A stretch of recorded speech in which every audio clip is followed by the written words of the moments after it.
Didn't matter where you were sitting on the plane, it was terrifying because it's not what you want to have happen on any flight that you're on. It was a year ago today when Alaska Airlines flight made an emergency landing at PDX because of a door plug blowout. Where things stand in the investigation in a live report coming up. Plus, another insurance company drops an Oregon healthcare system from its network. We're talking about Regents and Salem Health, what each side says prevented an agreement. And the gray whale's as big as a school bus, 40 feet long, 40 tons.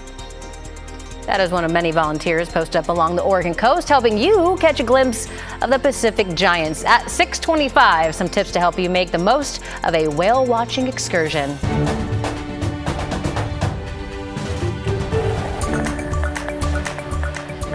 Good morning and happy Friday to you. I'm China Green. We have Rod Hill and Chris McGinnis standing by for a little traffic and weather. We'll start off with Rod. With me. Okay. All right. It just rained in Portland, Salem, Vancouver, also along the coast. A steady rain to be with us through much of the morning. But we are seeing snow sticking to the ground in Hood River. We have a winter weather advisory for possible icy spots in scattered locations of the Hood River Valley and up over parts of the Cascades as well. So far, Cascade passes have been mainly wet. Chris is watching all of that for you. Here is our state capital. Decent visibility with the rain falling. Here's downtown Portland. Our temperature is at 44. The steady rain breaks into showers around the noon hour. And then we'll have scattered showers and temps around 50 for the remainder of the day. Here is Chris. Rod, you mentioned Hood River. Let's take you to the upper Hood River Valley, Parkdale area. This is at 1,700 feet. The ODOT maintenance yard over there on the right. You can plainly see what looks like a snow-covered roadway there. So be on the lookout for that. Of course, on the White Salmon side of the Hood River Bridge, it looks like we've got some tire tracks out there. So a little slush down at gorge level. All right, in the metro area and actually a little farther south, we've got a crash in Marion County right now. I-5 southbound near exit 263. That's the Brook Lake Road exit. So be on the lookout for the emergency response there. And one other trouble spot I want to let folks know about, eastbound on the Camas Slough Bridge, SR 14. Watch out for some serious road damage here in the eastbound right lane, or I should say the eastbound right-hand side of the road. WashDOT's aware of it, but they've reduced the speed limit for now. They anticipate getting some repairs made to that section of roadway on Tuesday. We'll keep you posted. China? Yes, we are emergency. We are depressurized. It was a year ago today that an Alaska Airlines door plug fell out of a plane mid-flight over Portland. That's where we find our Thomas Schultz. He's at PDX. Thomas, this incident was in headlines across the country for weeks. Yeah, China, it was. And we, of course, spoke to a lot of passengers out here who told us repeatedly that after that incident, they were nervous to fly. And federal agencies were taking a closer look, too. The FAA decided to look closely at Boeing after that door plug incident, eventually deciding to ground all MAX 9 aircrafts for 3 weeks. Boeing still is only allowed to produce just 38 737 planes monthly. After an investigation, the NTSB found 4 bolts were missing from that door plug that should have held it in place on a flight from Portland to Ontario, California. Several passengers were hurt. In the months following this incident, dozens of people have filed lawsuits against Boeing, Alaska Airlines, and Spirit Aerosystems, a supplier to Boeing. Some are flying reluctantly, some are flying but using all the information we now have available on a computer to avoid a Boeing aircraft. Now, Boeing says it has taken steps to ensure something like this never happens again on their aircraft. Some of those changes include more workforce training, simplifying plans, and working to eliminate defects in the 737. And of course, a year later, while the initial alarm has waned for many travelers, those attorneys for people who were on board that flight are still looking for a settlement from Boeing. They say that Boeing put those passengers' lives at risk. China?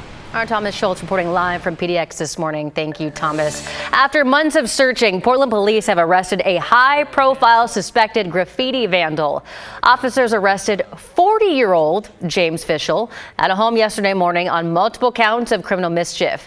This is video from a documentary where he appeared with his face covered last year. That's when investigators got a good look at the evidence against him. Then in June, authorities searched his home and say they seized more than $10,000 worth of spray paint. Over in Gresham, police are looking for a driver involved in a deadly hit and run. This is video of a small gray hatchback authorities say they believe took off after it struck and killed Ryan Winchester just after midnight on December 7th. Police say Winchester was crossing Northeast Burnside near Cleveland Avenue. He leaves behind a wife and young children. A Northeast Portland hotel has been the site of 3 deadly shootings in less than 8 weeks, with the latest on New Year's Eve. The hotel is near the intersection of Northeast Sandy and 82nd Avenue. Alma McCarty has more as police are making the area their top priority for enforcement. On the last day of 2024, Portland police officers surrounded the parking lot at the Quality Inn, responding to yet another deadly shooting here. There's something terrible going on at that location, and I don't know what actually is happening and who is responsible and who is allowing it. Less than a month ago, Andrea Given's youngest brother, Benjamin Walker, was shot and killed in this same spot. Her family misses him dearly. Ben was so funny and so smart, so engaging. He's super handsome, so he was always, working that angle a little bit. We just love Ben sincerely. Portland police say there haven't been any arrests in either case, nor in the earliest case, a deadly shooting back on November 20th. 3 in that short a period of time absolutely raised our eyebrows, and we know it has raised a lot of concerns in our community. Sergeant Kevin Allen explains there's no indication any of the homicides are related, but they have prompted officers to take action. The North Precinct commander told me today that his neighborhood response team is not only well aware of the problems at the hotel, but it is their top priority right now as far as enforcement goes. Another possible course of action to deal with the criminal activity, listing this as a chronic nuisance property. There is a city ordinance that allows us to elicit sanctions against an owner of a chronic nuisance property where repeated law-breaking activity has happened. And officers say there's no overnight fix, but they are dedicated to making a change with the help of neighbors. We can't do this ourselves, and engaging with the community will always yield a better result. Givens tells me she hopes investigators follow through on each of these deadly cases. One thing that, concerns our family and probably the families of the other victims in these cases is, will the police take it seriously? Will they do their best to find the people responsible for this? Alma McCarty, KGW News. All right, before we get to Rod, let's take a look at this. It sort of looks kind of, like a fire, I guess. Or smoke from a fire, fiery. Well, it's not. The Aurora Fire District posted on X saying they've been getting a lot of calls about what looks like a fire, but it's actually light from greenhouses projecting onto low-level clouds or fog.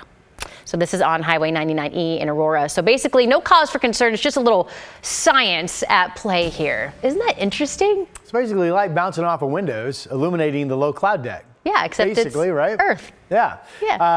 Certainly we've had our fair share of low cloud decks, and we have that again out there this morning. If you are getting up and you're traveling today, realize currently it's steady rain all the way up to Seattle. Steady rain, but you get lighter rain amounts once you get south of Salem.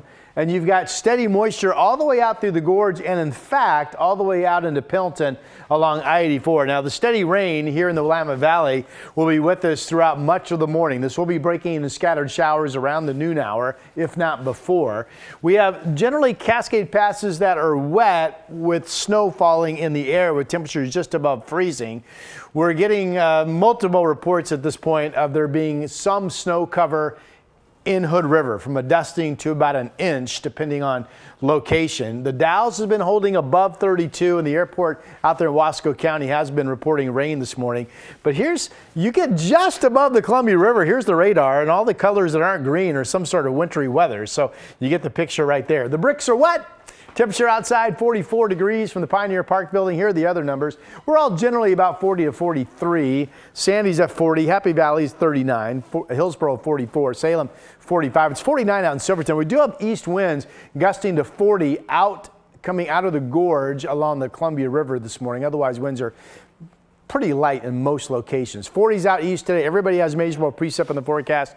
50s on the west side. And here's the 7-day. So today it's steady rain breaking into scattered showers around the noon. Tomorrow's the opposite. Morning showers, steady rain around noon throughout the afternoon. By Sunday, we're mainly dry. And then we still have a long dry stretch. Sunday, Monday, Tuesday, Wednesday, Thursday of mainly dry weather. And that is your update for now. Today is the last chance to win 4 passes to the Beyond Van Gogh and Beyond Monet exhibition. Today's word is portrait. Just text that word to 503-226-5088 and we'll send you the link to the entry form. Good luck.